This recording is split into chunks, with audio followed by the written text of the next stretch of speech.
Hi, it's Andrew here at Bayside. I hope you are well on your Monday morning. It's Christmas. It's happening, everyone. Please avoid the mall. Give yourself a favor. Focus on Jesus. All of those good things. We've had a great weekend here at Bayside.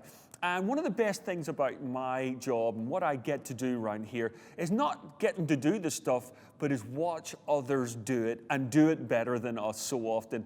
And we got a great young guy here. His name is Colton Tucker. And we were team teaching this weekend. I think I raised my hand about 5 times, okay? He was so good. And he's going to cover a point here, and you're about to watch it, where he talks about how we need to be open to the will of God and the voice of God, but we need to take that one step further. We need to be obedient with that, and we need to leave the outcomes to Him. You are going to love this. This is going to make your life better. It's going to make Christmas better. Go on, be blessed. The question today, church, is not, does God still speak? The question for us today is, are we paying attention? Are we paying attention? Because most of the time we can get stuck here and understand, okay, I know what it means to be open to the voice of God. I know what it means to be open to His Word and to hear His voice, but too often as believers, we can get stuck knowing that that's not just enough, or we just get stuck thinking that being open is more than enough, because then we're on the path of God's wanting us to see our obedience. But this is where we get stuck of being open to the voice of the Lord, but we struggle with being obedient to His instructions. Because sometimes it's so hard, because as the battle we face in the will of our flesh and the fear of what lies in the middle of that obedience. Man, I'm scared ahead. God, what are you going to make me do? What's going to happen to my reputation if I be obedient to you? Man, all the doubts that begin to run through our head. But church, we got to be reminded of this. We can't keep asking God to guide our footsteps if we're not willing to move our feet. We have to take that step.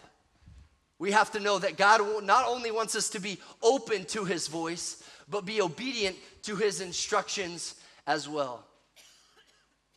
When we struggle with obedience, at times this is also where we struggle. A lot of Christians, we're going to run. A lot of Christians, a lot of us times will grab the word and say, oh man, I heard the voice. God spoke to me, man. Come on, yeah, He spoke to me. Man, I just got a scripture. It's been placed in my heart. I got to share it at small group. And all of a sudden, we get so jazzed and we get so juiced, but we're so excited to see what God's going to do. And we're little doing our dance to happiness because God has spoke to us. We're excited. We got a word from the Lord, but we're going to pass over obedience because we want to see all that God's going to do in our life. We're going to see what the outcome is going to be. God, I want to see it. I'm open to your word. I hear it, but I'm going to skip over obedience because I want to see all that you promised me you're going to do. Because I want to see the better things. I mean, you promised me, God, like you promised me. Where are you at? But yet we seem to hit this wall that we can't go through. Because why? Because God's not ready to take us there yet. He's not ready to take us there and show us what the outcome is. And show us what the dreams He laid forth for us and the visions that He had in our mind. Because we skipped over something significant. Because we skipped over the path of obedience. Because we skipped over taking that step and walking down and seeing what the middle of this obedience looks like. Church, do you know what this is? Standing in the middle of being open to God's voice and be obedient to His instructions. This is the center of God's will. It's yet the scariest place we can be, yet the safest place as well. Standing in the middle of God's will.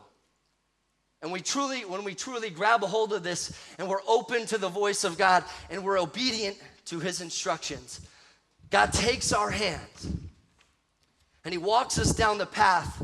And He knows that we've been faithful in opening up and being ready to hear His voice. We've been faithful to being obedient to His instruction. And He grabs our hands and He takes us to places we never thought we would go. He gives us dreams that we thought we could never have. He gives us visions that we never thought that would pop in our brain. He takes us to a place that we could only hope for or dream of. And God takes us to this place and shows us everything that we're capable of doing with Him by our side. But church, this circle right here, we're only made to come in this circle with God holding our hands.